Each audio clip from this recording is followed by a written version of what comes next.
అందరికి క్షణార్థి అందరు ఎట్లున్నారు మళ్ళా నేనైతే మంచిగా ఉన్నా మరి ఇవాళైతే లచ్చక ముచ్చట్లలో మంచి మంచి ముచ్చట్లు పట్టుకొచ్చిన మరి ఆలస్యం చేయకుండా షురు చేసేద్దాం లచ్చక ముచ్చట రోహిణి కార్తీ అత్తే రోకలు వలగేటట్టు ఎండలు కొడితే అంటారు ఇక ముచ్చట దేవుడరు కానీ అసలు మనుషులే బతుకుతారా లేదా అనిపిస్తుంది గంతగనం దంచి కొడుతున్నాయి మరి ఎండలు ఒక దిక్కు ఉక్కపోత ఇంకో దిక్కు ఎండలు వడగాల్పులు వశపడతలేదులా ఇక మన భూపాలపల్లిలో ఎండలు ఎట్లున్నాయి ఏందనేది మా సమీరన్న వివరంగా చెప్తాడు ఇందం పారి మరి ఓకే మొత్తానికి తెలంగాణ వ్యాప్తంగా కూడా ఎండలు మండిపోతున్నాయి సూర్యుడు నిప్పులు కక్కుతుండడంతో ప్రజలు బయట అడుగు పెట్టాలంటేనే బెంబేలెత్తుతున్నటువంటి పరిస్థితి కనిపిస్తూ ఉంది ఇక మన జయశంకర్ భూపాలపల్లి జిల్లాలోనూ దాదాపు గడిచినటువంటి వారం రోజుల నుంచి కూడా 45 డిగ్రీల ఉష్ణోగ్రత ఇక్కడ నమోదవుతూ ఉన్నాయి ప్రస్తుతం మనం చూడొచ్చు ఇక్కడ టైం చూసినట్లయితే కనుక 10:45 దాదాపు 11 కూడా ఇంకా కాలేదు 10:45 సమయంలో మనం చూసినట్లయితే కనుక ఎండ తీవ్రత ఇక్కడ చాలా ఎక్కువగా ఉందని చెప్పుకోవచ్చు ముఖ్యంగా 6 గంటల నుంచే ఉదయం 6 గంటల నుంచే ఉక్కపోత మొదలవుతూ ఉన్నది ముఖ్యంగా ఉదయం 8 గంటలు అయితే చాలు మొత్తానికైతే మరి ఎండ తీవ్రత పెరుగుతూ ఉన్నది ముఖ్యంగా ప్రజలంతా కూడా అల్లాడిపోతున్నటువంటి పరిస్థితి ప్రస్తుతం మనం చూడొచ్చు భూపాలపల్లి పట్టణానికి సంబంధించి గణేష్ చౌక్ వద్ద ప్రస్తుతం మనం ఉన్నాము మరి 10:30 కంటే దాదాపు 10:45 పావుదక్కువ 11 ప్రాంతంలో కూడా ఇక్కడ ఎండ తీవ్రత ఎక్కువగా ఉండడంతో జనాలు ఎక్కువగా కూడా బయటికి రానటువంటి పరిస్థితి అంటే అత్యవసరమైతేనే తప్ప జనాలు బయటికి వచ్చి వాళ్ళ పనులు చేసుకుంటున్నారే తప్ప మరి సమయంలో అంటే వేరే సమయాల్లో మాత్రం బయటికి రావడానికి మాత్రం జంకుతున్నటువంటి పరిస్థితి మొత్తానికి ఇక మిట్ట మధ్యాహ్నం ఒక్కటైతే చాలు కనీసం బయట అడుగు పెట్టలేనటువంటి పరిస్థితి మొత్తానికైతే పట్టణం అంతా కూడా మరి రోడ్లన్నీ కూడా నిర్మానుష్యంగా మారేటటువంటి పరిస్థితి కనిపిస్తూ ఉన్నది ఇప్పటికే మరి కొన్ని జిల్లాలకు సంబంధించి వాతావరణ శాఖ హెచ్చరికలు కూడా జారీ చేస్తూ ఉంది వడగాల్పుల తీవ్రత ఒకవైపు ఉక్కపోత మరోవైపు ఎండల తీవ్రత కూడా ఉంటుందని చెప్పేసి హెచ్చరికలు కూడా జారీ చేస్తున్నటువంటి నేపథ్యంలో ఒకవైపు సూర్య భగవానుడు కూడా తన ప్రతాపాన్ని చూపిస్తుండడంతో ప్రజలంతా కూడా వణికిపోతూ ఉన్నారు ఎండలకు సంబంధించి హడలెత్తిపోతున్నటువంటి పరిస్థితి అయితే కనిపిస్తూ ఉన్నది ముఖ్యంగా మరి ఎక్కువగా ద్రవ పదార్థాలు తీసుకోవడానికి మరి జ్యూస్ సెంటర్లకు సంబంధించి కూడా గిరాకీ ఎక్కువగా పెరిగిందని చెప్పుకోవచ్చు మరి ఎండల ధాటికి తాళలేక ప్రజలు మరి ఆ జ్యూస్ సెంటర్లను ఆశ్రయించి వాటిని కూడా సేవిస్తూ ఉన్నారు ముఖ్యంగా చూసినట్లయితే కనుక ఎక్కడ చూసినా కూడా దాదాపు మనం జయశంకర్ జిల్లానే కాకుండా మరి పక్కపట్టి ఉన్నటువంటి పెద్దపల్లి జిల్లా కావచ్చు అదేవిధంగా ములుగు జిల్లాకు సంబంధించి కూడా మరి ఇటీవల చూసినట్లయితే దాదాపు 46 డిగ్రీల ఉష్ణోగ్రతను కూడా నమోదైనటువంటి పరిస్థితి అంటే ఇట్లా చరిత్రలో ఒకసారి మనం హిస్టరీలో చూసినట్లయితే కనుక దాదాపు 100 ఏళ్ల తర్వాత రికార్డు స్థాయిలో ఈ రకంగా మరి ఎండలైతే దంచుకొడుతున్నటువంటి పరిస్థితి కనిపిస్తూ ఉన్నది ఎట్లా ఉన్నది ఎండలు ఎట్లా ఉన్నాయి ఏం పనికి వచ్చినావు భూపాలపల్లికి గుడిసెల కాడికి వచ్చిన గుడిసెల కాడికి వచ్చిన ఈ ఎండలో మేము చచ్చిపోతాను ఎండలు పోయిన ఎట్లా చూస్తే ఈ ఏడాది ఎట్లా ఉన్నాయి 10 ఎండలు పోయిన దానికంటే ఇప్పుడు ఎక్కువ కొడుతుంది మేము చచ్చిపోతాం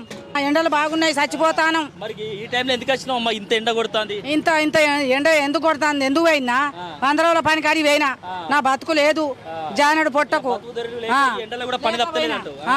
పని తప్పుతలేదు మా పొట్ట కొరగపోతాను ఈ ఎండకు పోతాను చచ్చిపోయే మూమెంట్ వస్తుంది మాకు దాదాపు 100 ఏళ్ల తర్వాత మరి ఎండల తీవ్రత ఇట్లా ఉన్నది ఎట్లా చెప్పవచ్చు ఇక్కడ ఎండల తీవ్రతకు సంబంధించి భూపాలపల్లి ఎక్కువనే ఉంది ప్రస్తుతానికి అయితే ఎండ తీవ్రత బాగా ఎక్కువ ఉంది పరిస్థితులు అనుకూలంగా కొంచెం వాతావరణం చల్లబడేదాకా ఇబ్బంది ఉంటుంది పొద్దుగాల మొత్తానికి 6 దాటితే చాలు మొత్తానికి అయితే ఉక్కపోత వైపు వడగాల్పులు అంటే పనులు కూడా చేసుకునే పరిస్థితి డ్యూటీకి వెళ్ళాలన్నా ఇబ్బంది ఉంది ఏం చేస్తారన్న మీరు ఏం చేస్తారు సింగరేణి అట్లా మైండ్స్ కాడ ఎట్లా ఉంటుందన్న పరిస్థితి ఇక్కడ బయటనే ఎట్లా ఉన్నది ఎండ తీవ్రత ఎక్కువనే ఉంది మీకు అక్కడ సౌకర్యాలు మంచిగానే ఉన్నాయా అంటే కూల్ వాటర్ పెట్టారు ప్రస్తుతానికి అయితే ఓఆర్ఎస్ ప్యాక్లు వేయడం మేనేజ్మెంట్ అయితే సౌకర్యాలు కల్పిస్తాను కాకపోతే డ్యూటీకి వెళ్ళాలన్నా సెకండ్ షిఫ్ట్ పోవాలంటే కొంచెం ఎండ తీవ్రత ఎక్కువ ఉంది దాదాపు 100 ఏళ్ల తర్వాత ఈ స్థాయిలో రికార్డు స్థాయిలో 45 డిగ్రీల ఉష్ణోగ్రతలు నమోదవుతా ఉన్నాయి మొత్తానికి కాలు బయట పెట్టలేనటువంటి పరిస్థితి కూడా నెలకొన్నది మీరేం చేస్తారు ఈ ఎండల తీవ్రత గురించి మార్నింగ్ 8-9 దాటితే బయటకు వెళ్తలేము మళ్ళీ ఈవినింగ్ 5-5:30 అట్లా ఈవినింగ్ మార్నింగ్ ఏ వర్క్ ఉన్నా పొద్దున్నే చేసుకోవడం పొద్దున్న దాకా ఇంట్లో ఉండడం బయటకు వెళ్ళకపోవడం అది ఎండలు విపరీతంగా ఉన్నాయి అంతకంటే ఎక్కువ ఉన్నాయి ఇంకా రాబోయే రోజుల్లో ఇంకా ఎక్కువ ఉండే అవకాశాలు ఉన్నాయి ఎండ తీవ్రతతో నెల 2 నెలల దాకా ఇదే పరిస్థితి ఉంటుంది అనుకుంటున్నాం ఇంకా ఎండలేలిన మరి ఇంత ఎండ కొడుతుంది బయటికి ఏం చేయాలి చెప్తారు కదా ఎండలు బాగున్నాయి, బయటికి వెళ్ళొద్దు, ముసలోళ్ళు ఇట్లా మంచిగా జాగ్రత్తలు తీసుకోవాలని చెప్తాను. ఎండలు ఎందుకు వెళ్ళినా ఎటు పోతాను మరి? ఇంకా పెంచింది తెచ్చుకుంటాను. పింఛన్ కోసం పోతాను. పోయేస్తా. తీసుకున్నావు పెన్షన్? అక్కడ ఎట్లా తొందరనే అయిందా పని? మరి అక్కడ కూడా ఎండలు నిలుస్తవలసిన పరిస్థితి తొందరగా తొందరనే వేసి పెట్టిన కదా అందులో. వేసి పెట్టారు మంచిగా. గతంలో అంటే నిరుటేడాది కంటే ఈసారి బాగున్నాయి అమ్మ ఎండలు. ఎండలు బాగున్నాయి. మరి జాగ్రత్త జాగ్రత్తగానే ఉంటా. ఎట్లా ఉన్నాయన్న ఎండల తీవ్రత? మంచి జోరుగా బాగా జరుగుతున్నది. 8 గంటలకే స్టార్ట్ అవుతుంది ఎండలకు బాగా ఇబ్బంది ఏం ఉంది. పని చేస్తారన్న మీరు? మేము వ్యవసాయం పని చేస్తాం. ఎట్లా ఉన్నది అంటే వ్యవసాయ పనులు కూడా చేసుకున్నటువంటి పరిస్థితి కదా, అయినా తప్పదు కావచ్చు ఇక. తప్పదు ఇక అమ్మాలి పని చేస్తాం. అదొకటి ఇక మంచి జోరు 8 కాకముందే మంచి ఎండలు కొడతానే బయటకు వెళ్ళడానికే భయం అవుతుంది. ఇట్లా తువాలు వేసుకొని బయటకు వెళ్ళడం అవుతుంది. అంటే గతంలో నిరుటేడాది కూడా ఇంత లేవు కదా ఎండలు? లేవు అమలు పని తర్వాత ఇట్లా మళ్ళీ కొట్టుడు అట్లా అమలు పని చేసేటోళ్ళం మేము 12, 1 దాకా చేసేటోళ్ళం. కానీ ఇప్పుడు చేయలేకపోతున్నాం ఎండలకు. ఎండలు బాగా కొడుతున్నాయి. 8 గంటలకే కదా ఇంట్లోకి వెళ్ళిపోతున్నాం మేము. ఇప్పుడు ఇటు వెళ్ళడానికే భయం అయితే తువాలు వేసుకొని వచ్చిన ఆల్రెడీ. ఒక భయం కూడా ఇస్తానంటే బాగా భయం అవుతుంది. వడగాలకు దెబ్బలకు కొంచెం మంది కూడా చనిపోతానని తెలిసింది. భయం అవుతుంది బాగా. వేసవి తాపాన్ని మరి తట్టుకునేది ఇక్కడ దోసకాయల వ్యాపారం కూడా చాలా జోరుగా అందుకున్నది. మొత్తానికి అయితే జనాలు కూడా ఎక్కువగా దోసకాయలు కూడా తింటూ వేసవి తాపాన్ని మరి ఉపశమనం పొందుతుంటారు. అమ్మ ఎన్ని రోజుల సంది ఈ యొక్క వ్యాపారం చేస్తాను? ఇప్పుడు 25 ఏళ్ళు అవుతుంది. 25 ఏళ్ళ కాంచెలు చేస్తాను. 5 రూపాయల డజన్ కాంచెలు అరటి పనులు అమ్ముతాను. ఇప్పుడు 100 రూపాయలు అయినాయి. అన్నిటికీ రేట్లు బాగా పెరిగినాయి. మేము పేదోళ్ళం బతికేటట్లు లేదు. మరి మాకు రోడ్డు మీద మేము బతికేటోళ్ళం. మమ్మల్ని ఎండ్ల బతికేటట్లేదు. కరెంటు బిల్లులు అన్నిటికీ రేట్లు బాగా అయిపోయినాయి.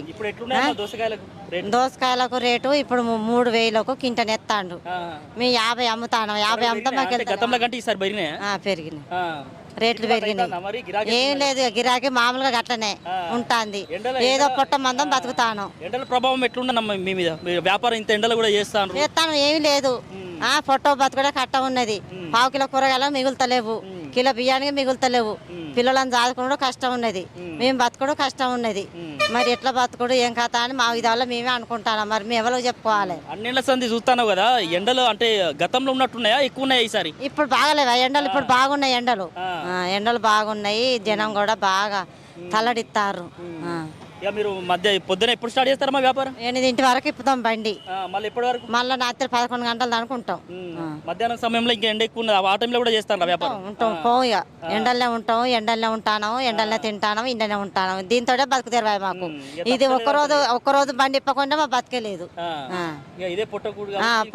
పొట్టకు బతుకుడే. ఇక 1000 వచ్చేది లేదు. 1000 మిగిలినట్టుకు వచ్చేది లేదు.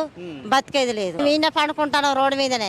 ఎందుకంటే పొట్ట తిప్పలకు పిల్లలు బతకాలి, మేము బతకాలి. పైదలో కూడా బతికేయాలని మేము బతికిస్తాను. రూపాయి ఆటో దోసకాయలు అమ్ముతాము. అన్ని కూర్సు మొత్తం ఏమింటే అవే తెచ్చుకొని అమ్ముకుంటాం. ఈ దోసకాయలు ఎక్కువ. పుచ్చకాయను దోసకాయ ఎక్కువ. ఇక వానకాలం చేపలు, అరటి పండ్లు, సంత్రాలు, అన్నార ఇవి వానకాలం అమ్ముతాం.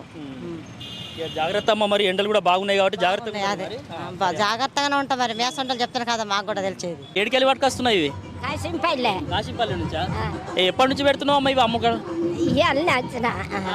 ఇంత ఎండ కొడుతుంది. ఈ వ్యాపారం అంటే ఎందుకు చేస్తున్నావు అమ్మ? ఏం చెయ్యాలి బాధించను బతకన్నాని. పొట్ట కోసానికి ఏం పని చేస్తావు ఇంతకుముందు? అంటే ఇదేనా? ఇదే పని. కాయగూరలు ఈ కాయలు తెచ్చుకొని అమ్ముకుంటా, కంకులు కాల్చుకుంటా. అంటే ఎప్పుడు కూర్చుంటావు అమ్మ ఇక్కడ వ్యాపారం? ఇక్కడ 9 గంటలకు. పొద్దుగాల 9 నుంచి మళ్ళీ రాత్రి 9 గంటలకు. ఇక రాత్రి ఇప్పుడు ఎండ కొడుతుంది కదా, ఇక 4 వరకు పోతాం. అంటే ఎట్లున్నాయమ్మా మరి మొత్తానికి? అంటే పోయిన నిరుటేదాది కంటే ఈసారి ఎట్లున్నాయి? బాగున్నాయి. ఎట్లా గిరాకు నడుస్తా మరి? గిరాకీ ఏం గిరాకీ నడతలేదు బిడ్డ. గిరాకీ నడతలేదు. ఏం చేస్తాడు? ఇక మా బతుకు ఇక గిట్ట చేస్తాడు భగవంతుడు. ఏం చేస్తారు మీ వాళ్ళు? ఒకడ అయినా నోరులేనైనా ఒక ఆయన నడిపి 3 కొడుకులు అయితే ఒక ఆయన చచ్చిపోయిండు. ఒక ఆయన సుతారు పని చేస్తాడు. అంతే. చనిపోయాడు. ఇల్లు నడవాలని నువ్వే ఇట్లా వ్యాపారం చేస్తానా? మరి ఏం చెయ్యాలా? ఆయనను పట్టుకొని బతుకుతాను. ఆయన 2 పోయే పిల్లలు. ఆ పిల్లలు పట్టుకొని బతుకుడు. సరే అమ్మ, జాగ్రత్త అమ్మ. మరి ఎండలు బాగున్నాయి మరి. సరే మంచిది. ఎండల తీవ్రత ఎట్లా ఉంది? మామూలుగా లేదు, ఘోరం కొడతానే అన్న. పోయినట్టు కంటే ఈసారి అసలు మామూలుగా లేదు. ఆ పరిస్థితి పొద్దుగాల 6 దాటు. భయం అవుతుంది ఎండకు బయట తిరగాలంటే. మరి ఏ పని మీద వచ్చారన్న బయటికి ఇప్పుడు? ఇవే దోసకాయలు తీసుకోదామని వచ్చినాం. మామూలుగా లేదన్న, బాగా కొడతాను. బాగానే ఉన్నాయి ఎండలు, బయటికి వెళ్ళలేని పరిస్థితులు. ఏం పని చేస్తారన్న? వ్యవసాయం ఘోరాతి ఘోరంగా, అందుకే పొద్దుగాల వచ్చి ఏమన్నా పనులు ఉంటే పొద్దున్నే చేసుకుంటున్నారు. పొద్దున్నే ఇప్పటికే వాతావరణ శాఖ 15 జిల్లాలకు సంబంధించి ఆరెంజ్ అలర్ట్ జారీ చేసింది. మరికొన్ని జిల్లాలకు సంబంధించి మరి ఎల్లో అలర్ట్ కూడా జారీ చేసినటువంటి పరిస్థితి ఉంది. మరి రాబోయేటటువంటి 4-5 రోజుల పాటు కూడా ఇదే వాతావరణం ఇలాగే ఉండేటటువంటి అవకాశం ఉన్నటువంటి నేపథ్యంలో మరి ప్రజలంతా చాలా జాగ్రత్తగా ఉండాల్సినటువంటి అవసరం ఉందట్టు కూడా వాతావరణ శాఖ హెచ్చరిస్తూ ఉంది. మరోవైపు వైద్యులు కూడా హెచ్చరిస్తూ ఉన్నారు. బయట అడుగు పెడితే ఖచ్చితంగా వడగాల్పులకు ధాటికి గురైతే మాత్రం ఖచ్చితంగా మరి ఎండ దెబ్బ జరిగేటటువంటి అవకాశం ఉంటుంది. ప్రాణాలు కూడా పోయేటటువంటి ప్రమాదం ఉంటుంది. కాబట్టి తగినటువంటి జాగ్రత్తలు, ముఖ్యంగా పిల్లలు కావచ్చు, వృద్ధులు కావచ్చు, తగినటువంటి జాగ్రత్తలు పాటించాలి. మరి బయటకు రాకుండా ఉంటేనే మంచిదని చెప్పేసి మరి వైద్యులు సూచిస్తున్నారు. కొన్ని రోజుల పాటు కనుక మరి ఇదే వాతావరణం ఉండేటటువంటి అవకాశం ఉంది. ఇప్పటికే చూస్తున్నాం, మనం చూసినట్లయితే మరి ఏసీలు వాడుతున్నారు, కూలర్లు వాడుతున్నారు, ఫ్యాన్లు పెట్టుకున్నా కూడా ఉక్కపోతకు తాళలేనటువంటి పరిస్థితి ప్రస్తుతం అయితే కనిపిస్తూ ఉంది. దాదాపు 100 ఏళ్ల తర్వాత ఇటువంటి చాలా చాలా తీవ్రమైనటువంటి పరిస్థితి అని చెప్పుకోవచ్చు. మరి ఇప్పటికైనా మరి ప్రజలు మాత్రం చాలా జాగ్రత్తగా ఉండాల్సినటువంటి అవసరం ఉంది. దాదాపు ఇంకో వారం రోజుల పాటు కూడా ఇదే వడగాల్పులు ఇలాగే ఉండేటటువంటి అవకాశం ఉన్నటువంటి నేపథ్యంలో భూపాలపల్లి ఏరియాకి సంబంధించి కూడా ఇక్కడ బొగ్గు గనులు ఉండడం, ఇక్కడ మరోవైపు కేటీపీపీ లాంటి పారిశ్రామిక ప్రాంతం కావడంతో ఇక్కడ ఎండల దాటిగా మరింత పెరిగేటటువంటి అవకాశం ఉంటుంది. కాబట్టి ప్రజలు అప్రమత్తంగా ఉండాల్సినటువంటి అవసరం ఎంతైనా ఉంది. వీడియో జర్నలిస్ట్ సత్యనారాయణతో సమీర్, ఆర్బీ న్యూస్. తీన్మార్ మల్లన్న ఎమ్మెల్సీగా పోటీ ఎత్తాడు కదా, ఇక బీఆర్ఎస్ సర్కార్ మీద గట్లని కేసీఆర్ సార్ మీద మస్తుగనం గరమైండు. పట్టభద్రులంతా తీన్మార్ మల్లన్నను గెలిపేయడానికి కసితోని ఉన్నారట. మల్లన్న ఇంకా ఏమన్నాడో ఇన్నుల్లి మరి. ఒక్క రోజు ఖాళీ కూర్చోలే, ఒక్క రోజు కూడా ఇంట్లో పడుకోలే. బరాబర్ కేసీఆర్ ని కొడతాం, గద్దె దించుతామని చెప్పిన దించి చూపెట్టిన మీ రాష్ట్రంలో సోదరులారా, నాకు తెలుసు సోదరులారా, ఈసారి పట్టభద్రులంతా ఎంత కసితో ఉన్నారో తీన్మార్ మల్లన్నను గెలిపేయడానికి. ఆ విషయం నాకు తెలుసు. నాకు భారీగా చేయడానికి కూడా సిద్ధంగా ఉన్నారన్న విషయం తెలుసు. కానీ నేను గతంలో మాట్లాడినా చాలా సార్లు, మంత్రివర్య లింగాల ఈ మాట, నేను ఎన్నికల్లో రాజకీయాల్లోకి వచ్చే నాటికి నా కుటుంబ ఆస్తులు మొత్తం ప్రభుత్వానికి రాసిస్తా అని చెప్పిన అన్నట్టుగానే బాండ్ తీసుకొని వచ్చిన నాది నా కుటుంబానికి సంబంధించినటువంటి నా కుటుంబ ఆస్తులన్నీ ఈ రాష్ట్ర ప్రభుత్వానికి, చీఫ్ సెక్రటరీ గారికి, అన్నగారి ద్వారా పంపుతా ఉన్నా. మీరు ఎప్పుడు ఆదేశించినా మేము పూర్తి స్థాయి అమలు చేస్తామని చెప్పి తెలియజేస్తా ఉన్నా. ఇంకంతేకాదు సోదరులారా, నేను గతంలో చెప్పిన ఇవాళ నేను వేస్తున్నటువంటి నామినేషన్ లో ఉన్నటువంటి ఆస్తులు ఏవైతే ఉన్నాయో ఆ ఆస్తులు సరిచూసుకోండి. నేను ఏవైతే ఇప్పటి వరకు చెప్పుకుంటూ వచ్చానో ఒక్కటి మిస్ కాకుండా రైట్ టు రీకాల్ మొదటిసారిగా ఈ భారతదేశంలో నా మీదే పెట్టుకోబోతా ఉన్నా. అది తీన్మార్ మల్లన్న చేయబోతున్నటువంటి కార్యక్రమం. ఏ ఒక్కటి ప్రజలకు ఇచ్చిన హామీని విస్మరించం. సోదరులారా, నేను నామినేషన్ పత్రంలో వింపినటువంటి ప్రతి ఆస్తి విలువ ప్రతిదీ మీరు పరిశీలించి పెట్టుకోండి. తీన్మార్ మల్లన్న చనిపోయినప్పుడు ఏముంటాయో కూడా మీరు పరిశీలించుకునేటువంటి అవకాశం ఉంటుంది సోదరులారా. సిద్దిపేట లేకుంటే అసలు తెలంగాణనే వచ్చేది కాదంటాడు మాజీ మంత్రి హరీష్ రావు అన్న. రేవంత్ రెడ్డి ముఖ్యమంత్రి అయిందంటేనే గది సిద్దిపేట పుణ్యం అంటాడు. హరీష్ అన్న ఇంకా ఏమన్నాడంటే, ఇవాళ అభివృద్ధి జరగలేదని నిన్న ఈ చౌరస్తాలో మాట్లాడింది నిజమా? ఏది నిజం? నువ్వు మొన్నటిదాకా మాట్లాడింది మర్చిపోయినట్టు, నీ కొంత మతిమరుపు వ్యాధి ఉన్నట్టుంది. అందుకే ఇప్పుడు అభివృద్ధి జరగలేదని మళ్ళీ కొత్త పాట పాడుతున్నావు.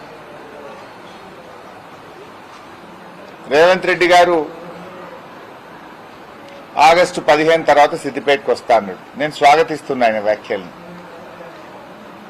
నేను చేసిన ఛాలెంజ్ను స్వీకరించమని అడుగుతా ఉన్నా. ఇప్పుడు మళ్ళీ అడుగుతున్నా, నువ్వు స్వీకరించలే ఇప్పటిదాకా, ఉత్త సొల్లు మాట్లాడుతున్నావు. నేను సంగారెడ్డిలో ఛాలెంజ్ చేసినప్పటి నుంచి ఒకటే స్టాండ్ మాట్లాడుతున్నాను. నేను ఏ వీడియో క్లిప్పింగ్ చూసినా, పబ్లిక్ మీటింగ్ స్పీచ్ చూసినా, నా ప్రెస్ మీట్ చూసినా I'm on the same line. ఇప్పుడు కూడా నేను స్వాగతిస్తున్నా. నాకేం ఎమ్మెల్యే పదవి కంటే నాకు పెద్ద నీలాగా పదవుల కోసం పార్టీలు మార్చుడు, పదవుల కోసం అబద్ధాలు ఆడుడు, పదవుల కోసం వెలువలు లేని చిల్లర రాజకీయాలు చేయడం నాకు అలవాట్లేదు. బీఆర్ఎస్ బీజేపీ పార్టీలు చేసిందేమీ లేదని మంత్రి సీతక్క అంటాంది. నిర్మల్ జిల్లాల ప్రచారం చేసి కాంగ్రెస్ ఎంపీ అభ్యర్థి ఆత్రం సుగ్నను గెలిపించాలి అంటాంది అక్క. మరి బీజేపీ అయినా 10 ఏళ్ల నుంచి అధికారంలో ఉన్న ఢిల్లీలో నుంచి ఇక్కడ దాకా ఎంపీ దాకా ఏమి ఇచ్చారు? కాంగ్రెస్ ఉన్నప్పుడే మరి గ్యాస్ ధర తక్కువ ఉండే, 100 రోజుల పని ఉండే, భూములు పంచినాం, ఇందిరమ్మ ఇండ్లు ఇచ్చినాం, పింఛన్లు ఇచ్చినాం. ఈ రోజు మేము వచ్చి 3 నెలలు అయింది. 3 నెలల మళ్ళీ 3 నెలల నుంచి కోడ్ నడుస్తుంది. అదే విధంగా మొన్ననే మీ దగ్గర అందరి దగ్గర దరఖాస్తులు కూడా తీసుకున్నారు. ఇంకా ఇప్పుడు ఇంకొక నెల దాకా ఎలక్షన్ ఉంటుంది.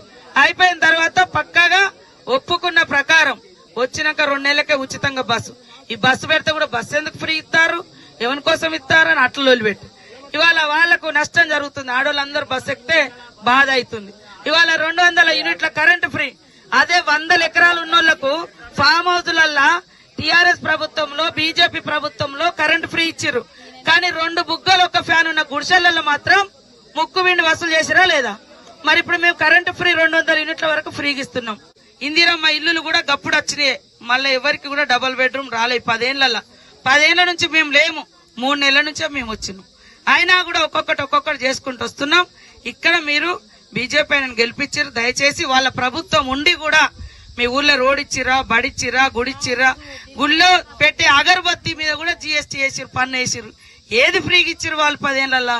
ఇక్కడ మేము ఇచ్చిన మాట ప్రతిది కూడా ఇప్పుడు అమలు చేస్తున్నాం. ఇంకా కూడా 4000 పింఛను పెంచేది ఉంది, పెంచుతాం. రైతుల రుణమాఫీ కూడా ఆ రోజు రాజశేఖర రెడ్డి గారు చేసిరు. రేపు మళ్ళా రేవంత్ రెడ్డి గారు సోనియమ్మ నాయకత్వంలో రుణమాఫీ 100% సుశీలానుల్లా గివి మరి 7 లచ్చక ముచ్చట్లు. ఇంకొన్ని ముచ్చట్లతో మళ్ళీ కలుస్తా. అంతరుకుంటా మరి.